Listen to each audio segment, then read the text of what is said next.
Well, I thank you for joining me. I am Chris. I'm the pastor at Compass, and I'm just delighted to have you with me.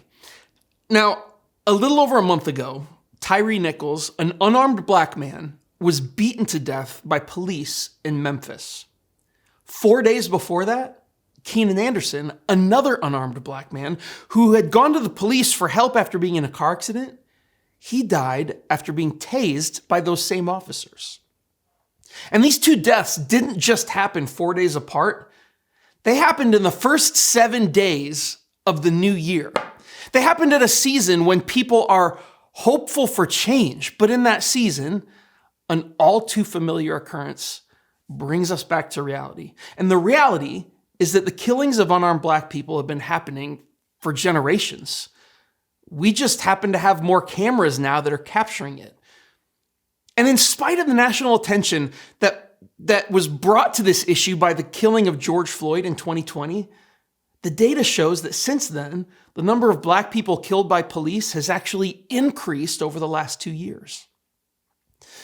Now, the response to all of this by the American evangelical church has been a little bit of a mixed bag. And while there are many who've condemned the violence in these situations, many more have been unwilling to criticize both the systems and the structures that seem to support the racial disparity and the oppression that the black community is suffering under. Some evangelicals not only won't acknowledge the problem of racism in our country, but actually seem to be actively attacking anyone who tries to draw attention to it. I mean, last week, the Florida state legislature basically banned the teaching of historical racism at a college level, and they did it with the overwhelming support of evangelical Christians. And the divide within the church between those who see the need for social justice in the areas of race, poverty, minority rights, and those who don't has actually gotten wider. Even the term social justice is divisive in the church, with some who think the term social justice is a key part of the gospel, and others who think social justice is actually a perversion of the gospel. This problem exists in the church, I think, because we tend to see justice and oppression through the eyes of religion rather than through the eyes of basic humanity. And so today, because current events again bring us here, I want to look at these issues through the eyes of Jesus.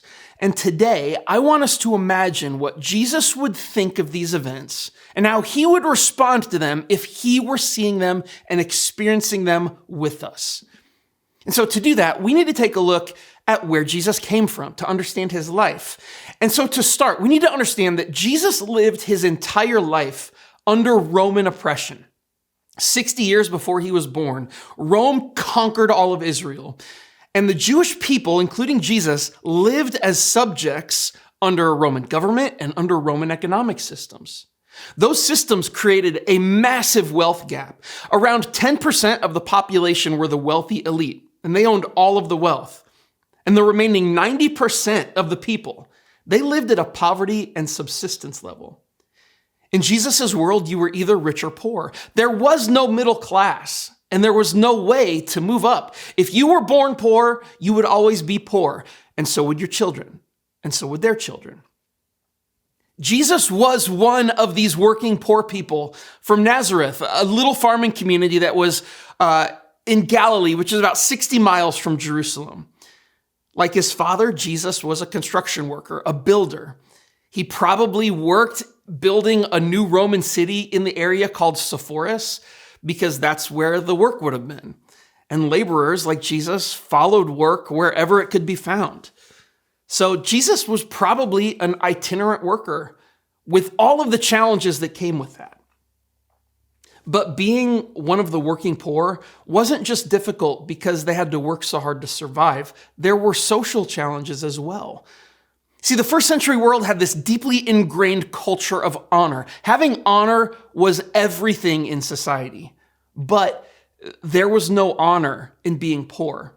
See, the Jewish people, they viewed wealth with kind of religious lens, that wealth was a blessing from God. And Romans viewed freedom as the highest honor. But that freedom only came with financial resources that allowed you to live free. And so poor workers like Jesus, They had no honor because they had no wealth, they had no blessing from God, they had no freedom, and they had no way to change it. And this was life for Jesus in the world that he grew up in. This is where he came from. This is who he was. And this is important. This is where God chose Jesus to come from. God chose for Jesus to be raised as a poor person in an oppressed nation with no honor and with no real way to work his way out of it. Jesus experienced the oppression of a people whose land was taken away from them. He experienced economic inequality and he experienced prejudice against his social standing from his own people. And all of this came with no real hope for change, either personally or generationally. And this helps us to understand one key thing, that Jesus knew injustice because he lived injustice. Jesus saw injustice inflicted on the people that he loved. And when we see Jesus in the true context of his world, his life doesn't sound too different from the experience of many people in our world, and even in our country. And this context is important because it helps to frame Jesus' ministry for us, why he did what he did. And there's one thing that we're going to look today in John chapter 2, and we're going to start in verse 13. It says that it was nearly time for the Jewish Passover celebration, so Jesus went to Jerusalem. In the temple area, he saw merchants selling cattle, sheep, and doves for sacrifices. He also saw dealers at tables exchanging foreign money. So we see Jesus entering the temple to celebrate the Passover feast with his disciples. This is the beginning of his ministry, according to John. But to really get what's happening, there are some things that we need to flesh out and understand. First, all Jewish men over the age of 20 were required to pay an annual temple tax. It was a requirement. You could think of it as a required tithe that kept the temple in good order. But because the Jewish religion was so hardcore against pagan idolatry, they would only accept Jewish coins for this tax. Roman coins had an image of Caesar, and in Rome, Caesar was Lord. As a result, because of his image on the coin, the temple required ceremonially clean Jewish coins for the temple tax. They wouldn't accept anything else. So money changers were required. People who would swap foreign coin for ceremonially accepted Jewish coin. And they would do it for a small fee. The problem was that those fees didn't always stay small. Because thousands of people were coming through the temple every year, changing money was really profitable. And unsurprisingly, it resulted in corruption and huge fees, particularly on the poor who are the least likely to be able to afford those fees. So that's what Jesus sees. And then in addition to this, animals were required to be offered in sacrifice according to Jewish law. But it was really difficult to transport animals if you were traveling 60 miles from Galilee to Jerusalem. So a lucrative business of selling animals for sacrifice kind of sprung up, with the sellers gouging people, charging these massive prices for animals, because where else were they going to go to get the animals for sacrifice? I mean, it's the same reason that a bottled water costs $5 after you go through security at the airport. You have to pay whatever they're asking because you can't bring your own water, and where else are you going to go get it?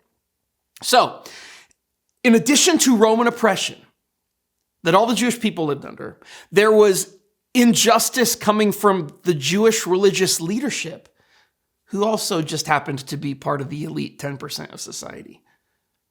So we see another institutionalized system of oppression that Jesus grew up under. And this one took root in the religious structures, with the result being that it limited access to the center of Jewish life, power, and religion, the temple. You only had access to God and to the temple if you could afford it. This was Jesus' life. And again, I want you to see that Jesus understands the oppressed because he was oppressed. So when he went into the temple, what did Jesus do in response? Look at this in verse 15.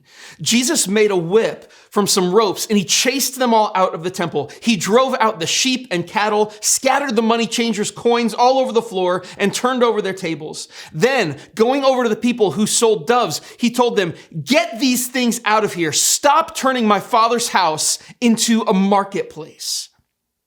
I want you to understand this. This was the beginning of Jesus' ministry, according to John. He didn't have a ton of followers yet. He has no army of people behind him. But Jesus had had enough, and he started flipping tables. It's strange. This doesn't sound very Jesus-like, does it? Not very peaceful and loving, not like the heart of God. Or is it? I mean, look at Psalm 82, 3-4. God says, give justice to the poor and the orphan, uphold the rights of the oppressed and the destitute, rescue the poor and helpless, deliver them from the grasp of evil people. And then Isaiah 1:17 says this, learn to do good, seek justice, help the oppressed, defend the cause of orphans, fight for the rights of widows. If you think that flipping tables doesn't sound very Jesus-like, get this. Here's the thing. God cares deeply about injustice and those who are hurt by it. And this was obvious to Jesus, who grew up on these scriptures. He also grew up surrounded by the very people who these scriptures referred to, the orphan, the oppressed, and the destitute. Jesus' mother was a widow. His family was poor. He knew God's heart, and he knew the people who God's heart was for. And God's heart is not for religious observance, but for justice in the world. I mean, look at Jesus confront the Pharisees, the elite of his day, in Luke 11:42. He says, what sorrow awaits you, Pharisees, for you are careful to tithe even the tiniest income from your herb gardens. Yet you ignore justice and the love of God. You should tithe, yes, but do not neglect the more important things. God's heart is that his people seek justice. It's clear that Jesus was outraged by injustice. And when he flipped the unjust tables that limited people's access to God, tables that oppressed people and kept them pushed down with no way out, Jesus was actually perfectly demonstrating the heart of God. Our story continues in verse 18. But the Jewish leaders demanded, what are you doing? If God gave you authority to do this, show us a miraculous sign to prove it. See, in the minds of the Jewish religious leaders, Jesus had no authority to come into their temple and demand justice for the poor, to demand change. Jesus wasn't elite. He had no wealth. He has no honor to leverage. The thing is, they didn't expect Jesus to do a miracle when they told him to. They would have written it off even if he had. What they were really saying was this. They're saying, Jesus, you don't have the authority to change how this institution works. And if you think you do, then try and prove it. And that's how institutionalized injustice works. Those who suffer from it never have access to the power, authority, or access that can change the system. And in the eyes of the elite, Jesus had no authority to change anything. But in his reply, Jesus lays out his ultimate response to oppression and injustice. Look at this in verse 19. All right, Jesus replied, destroy this temple, and in 3 days I will raise it up. What, they exclaimed? It's taken 46 years to build this temple, and you can rebuild it in 3 days? Now, this is a confusing thing for Jesus to say a little bit. Destroy this temple, and in 3 days I'll raise it up, and that's the proof of my authority. The Jewish leaders didn't understand what he was saying, and honestly, neither did his disciples until much later. Because look at how John caps off this whole story, kind of translating what Jesus said in verse 21. But when Jesus said this temple, he meant his own body. After he was raised from the dead, his disciples remembered he'd said this, and they believed both the scriptures and what Jesus had said. I think it's interesting that when John wrote down the story of Jesus's visceral response to oppression, it started with Jesus flipping the tables of injustice. But the story ended with his death and resurrection. John put these two events together, which is important because the ultimate solution to injustice is the cross. And sometimes the path to the cross involves flipping some tables. Our ultimate problem, our human problem, is sin. And the only solution to that is the cross. But that doesn't absolve us from dealing with injustice in our world. We are kingdom people. And the kingdom of God is not far off someday. It's right here and now. And while our world is not going to be totally perfected until Jesus returns, we can't just sit and wait for him while there are orphans and widows of our world who are being oppressed and marginalized. The events of this story, they happened at the start of Jesus' ministry, okay? So 3 years before his death on a cross and resurrection. And even though Jesus knew the cross was his ultimate act of putting the world to right at the end of his ministry, he still confronted injustice when he saw it at the beginning. Because living like Jesus lived means that even though the cross is the ultimate solution down the road, we don't just sit on our hands and wait for it.